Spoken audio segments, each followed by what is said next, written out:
Nowadays, when I'm looking at keyboards, I'm looking for one thing. It's not sound or feel, it's something more personal. A screen, maybe.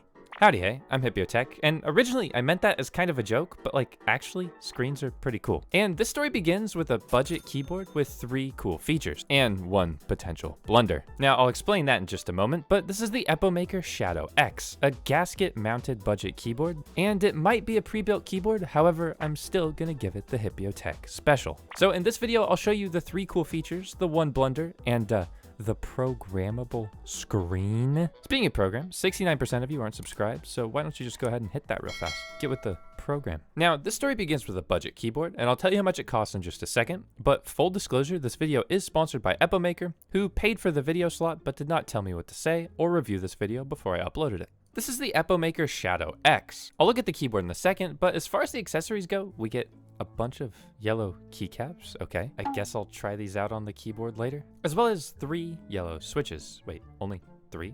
And a keycap and switch puller. Yay. Now, the cable that comes with it is USB-C and braided, which is nice. This means that hopefully Nola can't bite through it.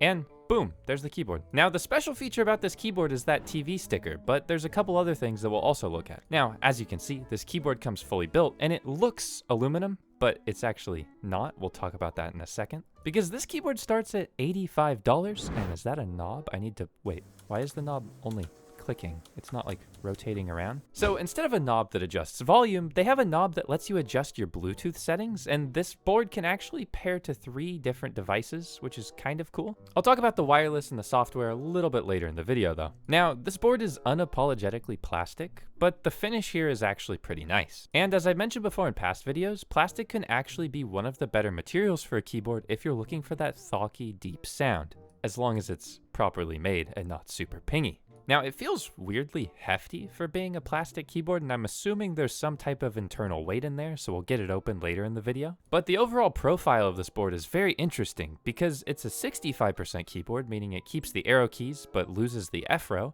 However, it's a little bit extended, so it's a bit longer than your typical 65% keyboard. It's got more of a profile of like a TKL. If you're new to keyboards, I recommend you just take a look at it and see, is this missing any keys that I might miss?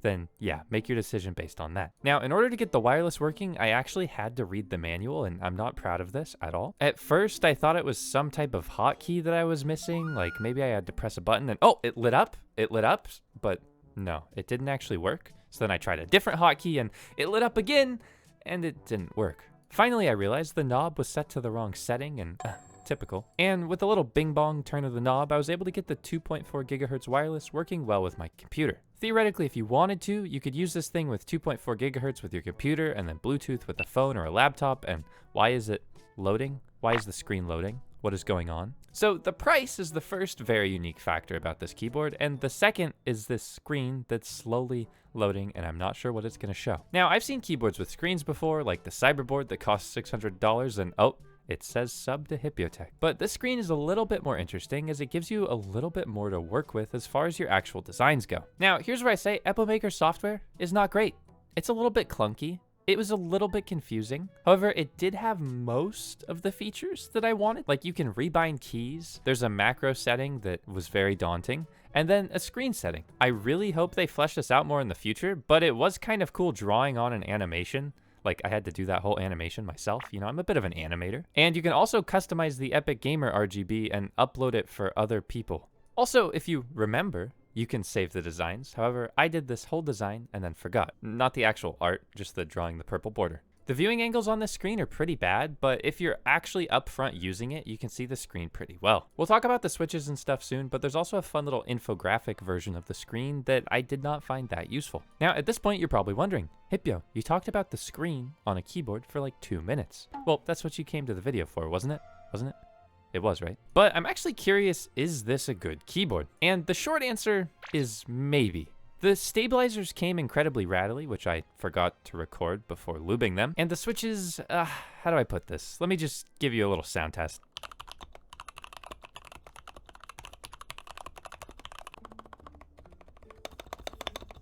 So the typing experience is by no means bad, but I swapped out a Marandi switch and it sounded infinitely better, which I'll show you in just a couple minutes. So this keyboard definitely has some modding potential. If you really like the layout and the screen, I think there's something here. However, if you don't like the layout in the screen, then I'll talk about some alternatives later in this video as well, because they might only cost $5 more. Disassembling this keyboard was super easy, and it was just a couple screws and then removing the knob, which super good at that. And I didn't mention it before, but this board is gasket mounted. And I didn't mention it before because you actually can't really tell when this thing is fully built. So if you can't tell, does it really matter? Well, maybe, actually. And after unplugging the battery from the PCB, because we don't want fires, it was time to look a little bit closer. Now, these are silicone gaskets, so they're not going to give the board a ton of flex, but they are going to give it a much more dampened typing experience, which I did kind of notice. Now, this PCB is hot swappable, which means you can replace the switches without needing to solder and desolder,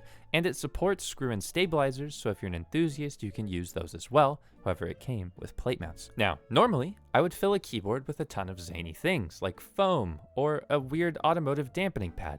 But they're one step ahead of me and filled this thing with silicone. Damn it. I swear these keyboard companies are trying to steal my job.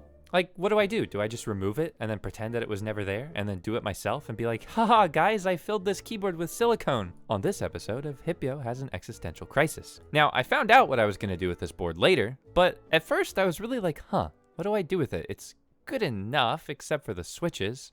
So I figured, you know what? I'll smack 2 layers of tape on it and I'll see if it sounds any different.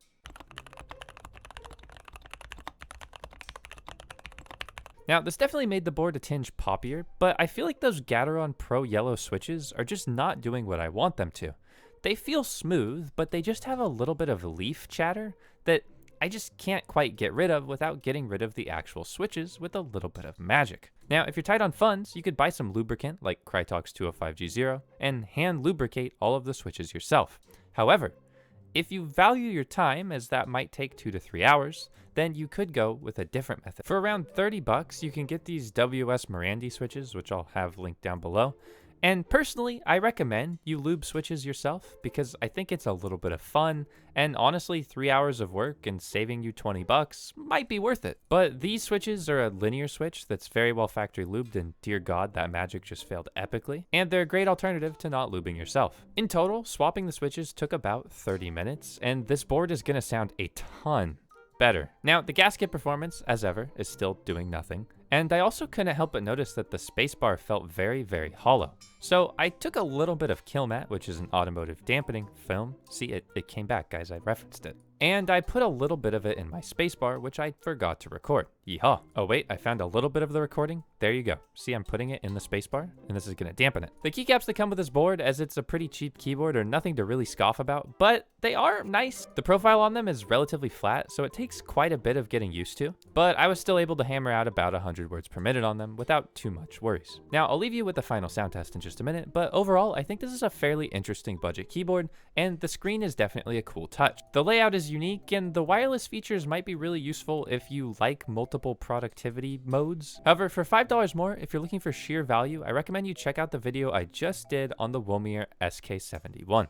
Also, if you watched this long, leave a comment of what you would put on the screen. Would you put sub to Hipyo on there, please? Would you put it on there and then bring it to meetups and show all of your friends that you put sub to Hipyo on? Anyways,